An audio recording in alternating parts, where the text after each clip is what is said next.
नमस्कार आदाब, मैं आपके साथ एंकर जुनैद सोनू। आप देख रहे हैं भीटी सुपरफास्ट। आज बात करते हैं गांधी जी की, अहिंसा के पुजारी यानी मोहनदास करमचंद गांधी। 13 जनवरी 1948 का दिन, दिल्ली की ठंड हवा में बिरला हाउस, जिसका नाम अब गांधी स्मृति है, बिरला हाउस के बगीचे में महात्मा गांधी की आवाज गूंज रही थी।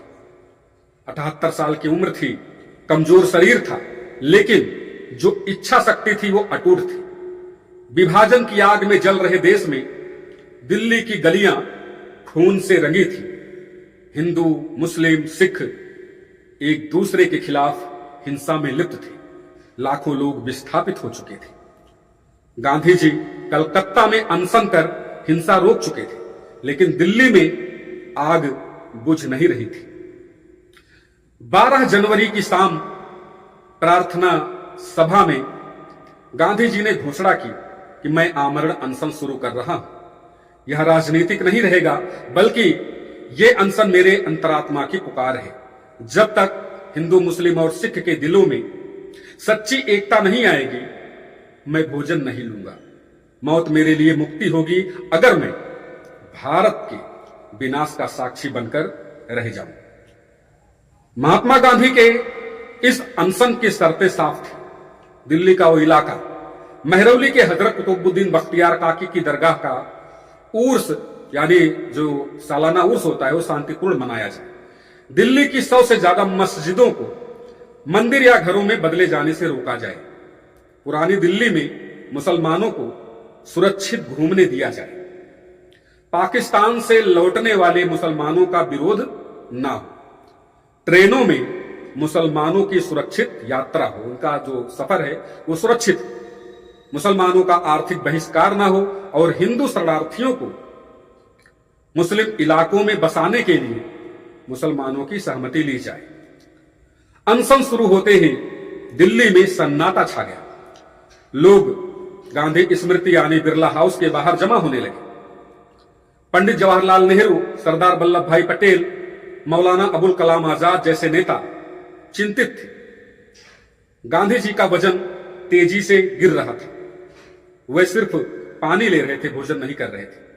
78 साल की उम्र में यह अनशन मौत का आमंत्रण था, लेकिन गांधी जी अडिग थे। उन्होंने कहा, मैं दिल्ली में शांति लाने आया हूं। यहां मरने से बिगड़ती रही सेहत। अडिग रहे गांधी जी। दिन बीतते गए। 14 जनवरी को ही गांधी जी काफी कमजोर हो गए, लेकिन प्रार्थना सभाएं जारी रही।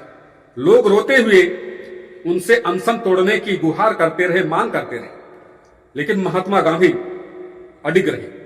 15 और 16 जनवरी को उनकी हालत और बिगड़ गई। डॉक्टरों ने चेतावनी दी कि उनका शरीर अब सह नहीं पाएगा। गांधी जी ने 7 शर्तें रखी। सभी समुदायों के नेता इन पर आकर हस्ताक्षर करें।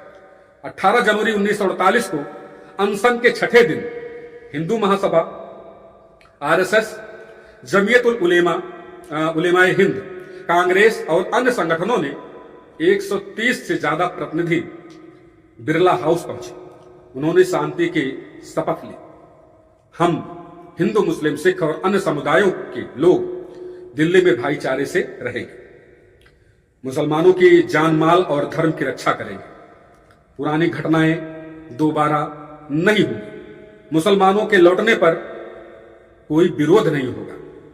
इस पर गांधी जी ने कहा कि मैं आप पर विश्वास करता हूं, और फिर उन्होंने अपना अनशन तोड़ दिया। इस खबर से दिल्ली में खुशी की लहर दौड़ गई। सड़कों पर लोग निकल आए, एक दूसरे को गले लगाए, हर जाति, हर धर्म, हर मजहब के लोग। लेकिन यह शांति अल्पकालिक थी, कम समय के लिए थी। गांधी जी का अनशन हिंदू चरमपंथियों को नागवार गुजरा। वे इसे मुसलमानों के पक्ष में देखते थे। सिर्फ 12 दिन बाद 30 जनवरी 1948 को नाथूराम गोडसे ने प्रार्थना सभा में गांधी जी की हत्या कर दी। यह अनशन गांधी जी का 11वां और अंतिम सार्वजनिक उपवास था। विभाजन की हिंसा में लाखों लोग मारे गए थे, लेकिन गांधी जी ने अपनी जान दांव पर लगाकर दिल्ली में सद्भावना लौटाई।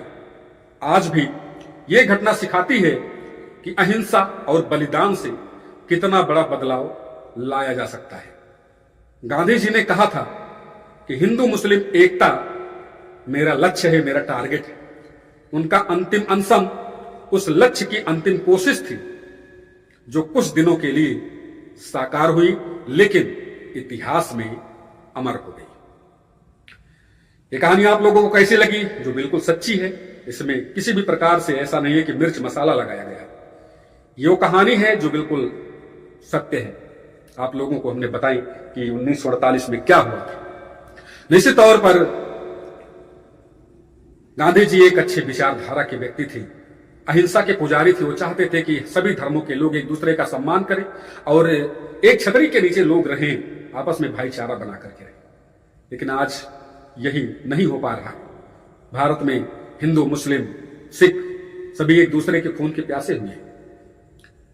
मैं अपनी तरफ से गांधी जी के उस वाक्यों को दोहराना चाहूंगा कि एक साथ रहें सभी। एक बेशक राजनीतिक पार्टियां अलग अलग हों, विचारधारा अलग हो सकती है, लेकिन मानवता एक होनी चाहिए। लोग एक दूसरे को समझें। वीडियो को आप लोग ज्यादा से ज्यादा शेयर करिएगा, कमेंट और लाइक जरूर कीजिएगा, आदेश दीजिए। मिलते हैं एक और वीडियो में, तब तक के लिए नमस्कार।